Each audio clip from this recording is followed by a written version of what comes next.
Coming up on this week's programme, it's a look back at some of our recent adventures in Dubai. Like the time I got to go behind the scenes at what must be one of the biggest flower shows on earth. And Rajan got to fly with falcons. Oh yes. Plus, we've got an update. Expo 2020 now postponed until next year.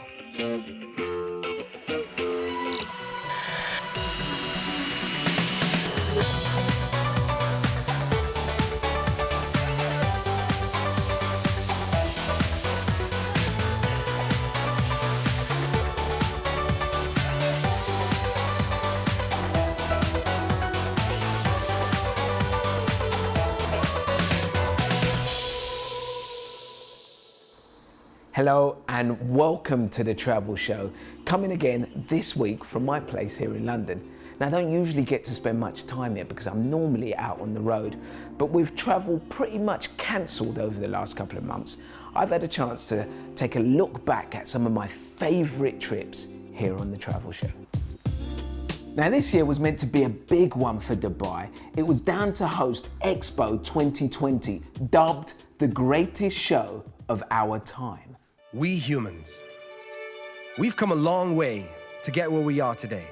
Running between October and next March, with over 192 country pavilions and 60 live daily shows. Well, that was the plan before the coronavirus pandemic hit. And now the Expo has been postponed until next year. If we integrate and ideate, we can make the future great.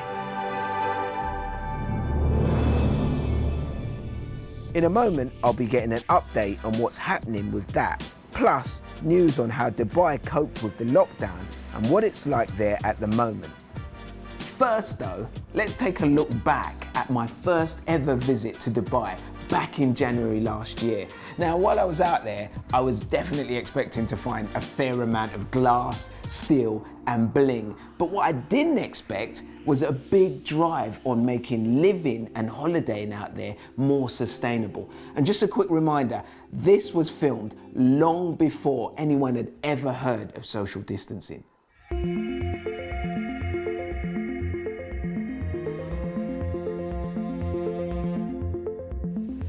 This is Sustainable City. Now it's only 20 minutes away from the heart of Dubai where you'll find all those massive skyscrapers, and over 500 families live here, and it's fast becoming a tourist attraction in its own right.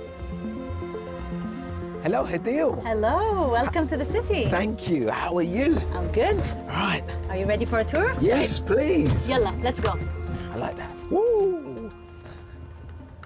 The whole city was built to cover all environmental, economic and social sustainability. So it's designed to use clean energy from solar panels and to recycle 100% of water and waste, to encourage the use of electric buggies and electric shuttles. I was going to say, I don't see many cars or buses here. Yes. So the residential cluster was designed to encourage walkability. It's a no-car zone. It's designed with the narrow sikkas to encourage people to walk and use their bikes inside the community. And they have the electric buggies, which you see on the side. Ooh, look at this place. This is a 3-bedroom villa. This is something that I'm intrigued about. You've got a flat screen TV, you've got lights, I can see PowerPoints everywhere. Even, is that air conditioning? Yes, of course. How is it all run? So like any other household, you'll find all these appliances, but the rooftops are covered with solar, which produce 60% of the energy requirement for the villa. And then for lighting, we use LED lighting. And then the appliances in the kitchen as well are all environmentally friendly. So we try to reduce the need of energy. And when you're using energy, it's always clean energy coming directly from the solar panels on the rooftop. The vibe here is all about smart design and building a sustainable community. There are classrooms on site to cut down on the daily school run, and there's a pet-friendly atmosphere. Although the houses aren't cheap, the owners make savings on things like electricity and water. Try that. Oh, that was really cool. Back in 2006, The World Wildlife Fund said that people living in the United Arab Emirates had the biggest ecological footprint in the world. But with more and more of us thinking about the environment when we choose our holiday destinations, Dubai has set a target of getting 75% of its energy from clean and renewable sources by 2050. And I'm off to visit a hotel that claims that sustainability makes good business sense too. Now, all the best hotels in the world really pride themselves on their breakfast. So let's see what this place has got to offer. One of the things people like about big luxury hotels like this is that you can pretty much order whatever you want, whenever you want. Mortadella focaccia. My Italian's terrible.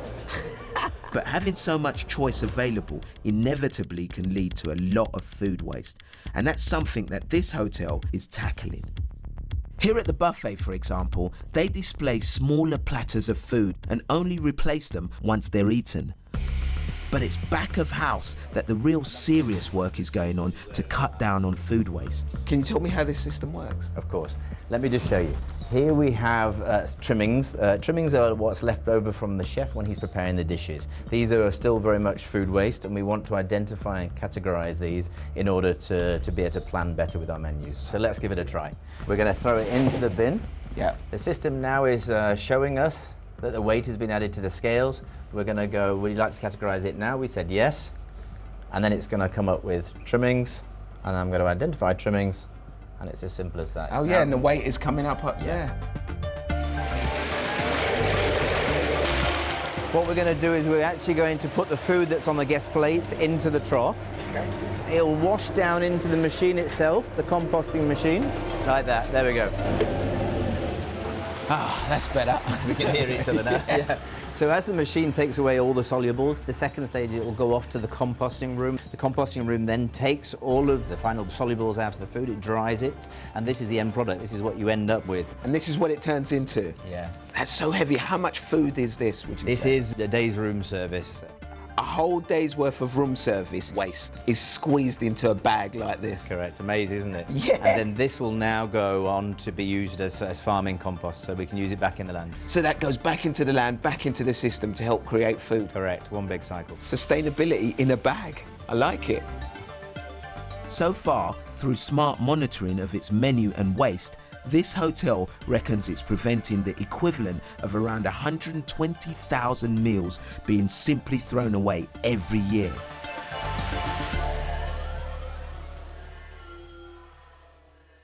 Well, that was last year, but to find out how things are at the moment in Dubai, let's call up our colleague out there, Sameer Tashmi.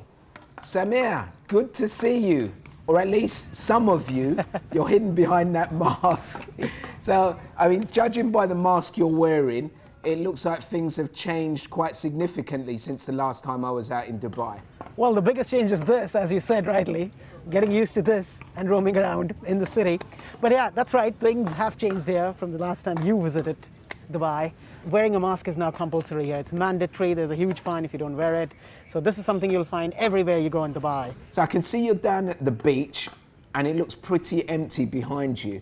Tell me about how much the tourism industry has been affected by the pandemic. The lockdown was sudden, and Emirates decided to shut down all its flights. And if you talk about Dubai, the Dubai airport is the busiest airport in the world for international travelers. Last year, 86 million people passed through the Dubai airport. So, you know, that just gives you a sense how important this place is when it comes to tourism and also global connectivity. So yes, Emirates had shut down virtually all its flights. It's recently resumed some of its flights to a few destinations, but that's more to get the residents who are stuck outside the UAE to bring them back. The worry is that if the flights don't open up, the tourist visas are not issued, then the situation might last longer than many would want it to, because as you know, Dubai relies on tourism a lot. So run me through some of the details out there in Dubai on your restrictions. What's open and what can you and can't you do? Well, the good news is that Dubai has actually opened up to a great extent. There are very few places where you can't go or you can't visit. Over the last 3 or 4 weeks, you have seen the malls opening up to full capacity. The beach has opened up, the parks have opened up, the museums have opened up. All the famous tourist attractions in Dubai, whether it's the Burj Al Khalifa, all that is open now. It's just that wherever you go, you have to make sure you're wearing the mask and you're maintaining social distancing. These are the 2 key things which the authorities want. And if you don't do that, you are at a risk of getting fined. And it's happened. Last 2 weeks ago, a lot of people on the beach were without the mask and they were sitting pretty close to each other. And the authorities came and they started fining people. And the fine is steep. It's about $800 US. Wow, $800 US for not wearing a mask. That's right. Sameer, you mentioned the Burj Khalifa. Some of the hotels, like the big ones that were in the film that I made last time I was in Dubai, they stayed open during the lockdown, didn't they? Well, that's right. There was a strict lockdown in April, and that's the period when most of the hotels were shut. But then when the lockdown measures were eased after a few weeks, all these hotels and resorts opened up. And surprisingly for them, they were not empty. A lot of locals, especially residents, Dubai residents, decided to book these hotels, get out of their homes because they were locked down for so many weeks. And it was good business for the hotels. Sameer, we can't go without talking about the Expo, and it's been postponed, which is pretty sad news for Dubai. When was that decision made, and what kind of impact is that going to have on tourism and Dubai itself? One thing what's happened in Dubai over the last few years is a lot of new hotels were built, hoping that a lot of people will come to visit the Expo and they would need rooms.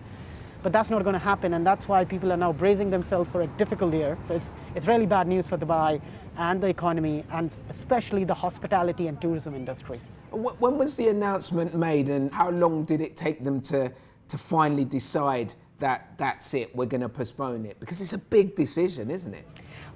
They took the decision immediately after the Olympics. The Japan Olympics were postponed. Initially, they hadn't decided the date, but eventually about 6 weeks back, they decided formally to push it to next year, in October 2021. But they're hoping that by next year, when the Expo happens, the situation would be normal across the globe. People would have started traveling and they'll feel more confident. And maybe it's a blessing in disguise because they could position themselves as this big event, one of the first big events in this post-COVID-19 world, which is ready to welcome people back. Sameer, really good to chat to you. Thank you so much. And hopefully someday I'll get to meet you out there in Dubai in person, and maybe not with the masks on, maybe in normal circumstances. Absolutely, Eddie. Look forward to seeing you here, and yes, without the mask so that we can enjoy wherever we are sitting, maybe on this beach. Excellent. Stay safe, my friend. Take care. You too. Take care. Bye-bye. Okay, now stay with us because we've got more look backs at our travels in Dubai coming up. Like the time I got to visit what's got to be the biggest garden I've ever seen. And something I didn't get to do, but Rajan did. Go for a balloon ride with one of these magnificent birds of prey.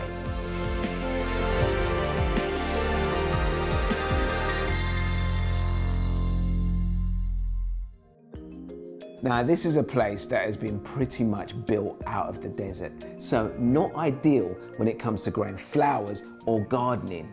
But I found out otherwise when I headed there last year.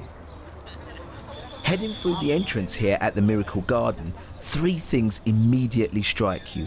First, the smell, then it's the colour, and then there's the scale. This place is enormous. Since it opened on Valentine's Day back in 2013, almost 8 million people have come to take a look around the Miracle Garden. And I'm off to meet the man whose idea it all was. Dubai's full of surprises, and to me, where did you get your inspiration from? Actually, my inspiration, first of all, I am a landscaping engineer. And always when I see my kids playing, games on screens, on TV, always I come to my mind, really I need something for people to go out. So this has inspired me to create something to take people outside, to take people to nature. And it's on such a grand scale. You know, so many flowers here. How many flowers do you have in this park? We are always sustaining above 50 million flower. 50 million Yes. flowers. Yeah.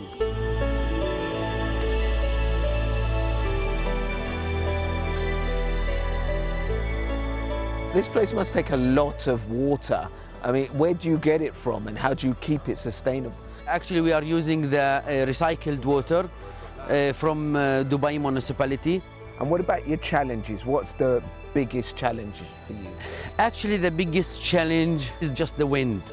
We can control pests, we can control irrigation, temperature, everything could be controlled, but not the wind. This place is like the Chelsea Flower Show on steroids. But you know what I'm looking forward to? It's when all these people leave and I get to hang out with the gardeners and find out how they keep everything looking so immaculate.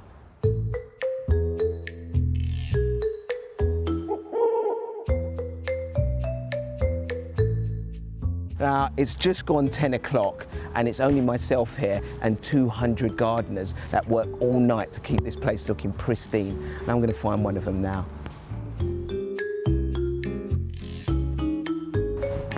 Basil. Hello, Ade. How are you? Yeah, nice very to good. meet you. Lovely to meet you. Thank you This very place much. is so different at night. Of course it is. Yeah. And what's going on here? Just we are doing our irrigation work. Okay. Yes, we wait till the people leave the garden, then we start our irrigation. Is there anything I can do to help? Of course you can do. As you can see here, we are approaching the sunflower. We need to get rid of the dried ones to trim it. So if you would like, you can try. So I'm looking for these dried Yes, of sunflowers where the leaves have Of gone. course, the wilted ones, the Yeah. dried ones. Actually, I was speaking to one of the gardeners earlier and he says, you know, you almost develop like this relationship and a connection with the plants. I'm not even messing about. I feel like they're speaking to me, you know. These ones are saying, stay away from me with those scissors. Well, it's almost time for bed for me, but the team of gardeners will be working here throughout the night until the gardens reopen up to the public at 10 o'clock tomorrow morning, making sure that all of those millions of flowers are in blooming, tip-top condition.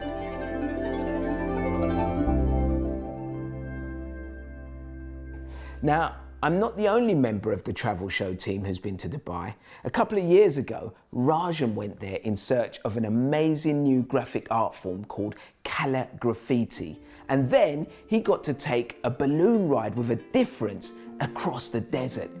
And I'm not jealous at all, not one bit.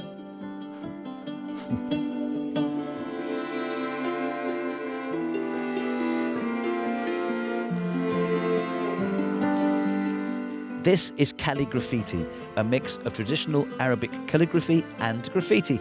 And it's the signature style of a French-born artist of Tunisian origin who goes by the name of El Cid. He's taken his unique approach to street art around the world with astonishing results, including this monumental project he created in a working-class district of Cairo.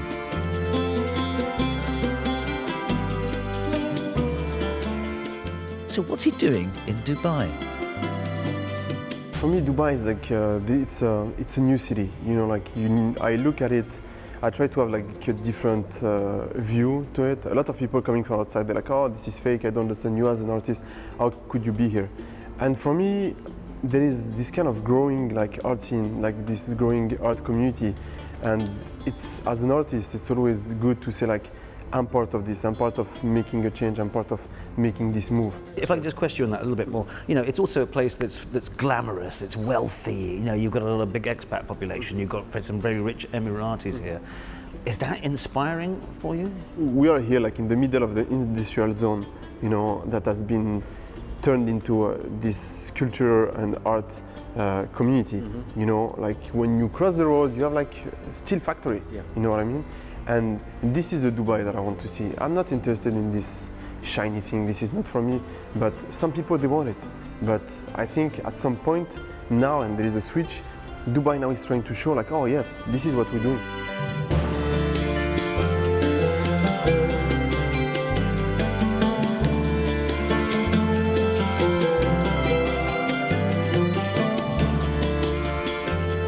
some people love Paris. I love Paris. Some people hate Paris. Some people love New York. Some other hate New York. You know, you cannot compare it. For me, it's too naive. But what I look is like, yes, what has been done here, like in less than 30 years, is just crazy. And I think this is people should just salute that.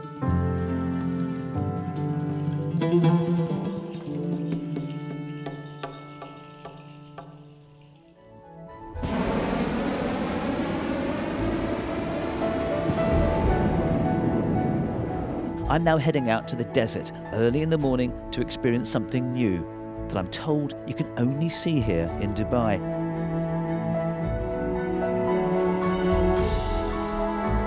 It's a new twist on traditional Arabian falconry, and I hear it's going to be truly breathtaking.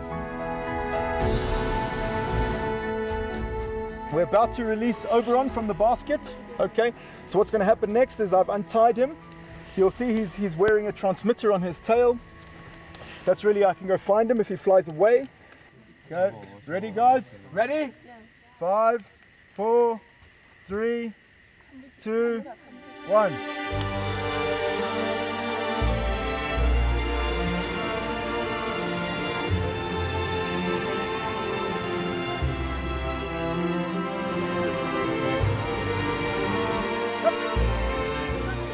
Wow. Amazing. Hey. Found you. Oh, good boy. You. Well done. Do you want to go, bro? Do you want to try this? Yeah, I'd love to. Yeah. Let's try.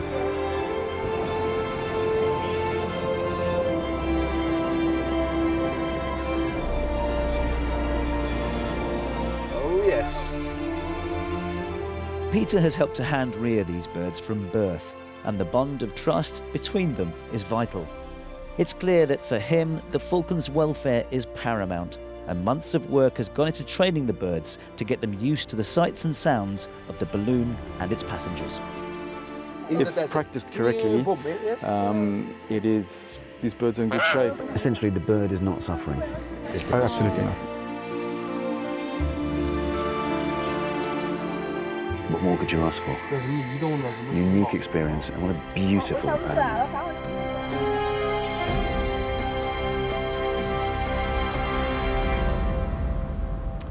Such an iconic sight. Those magnificent birds of prey swooping high over the desert. Amazing. Well, that's it from us this week. Hopefully, we'll be back on the road again soon. But don't forget, there's plenty of cool stuff from us on the iPlayer to keep you entertained and maybe even give you inspiration for your next trip. For now though, stay safe, look after yourself, and we'll see you again soon. Bye-bye.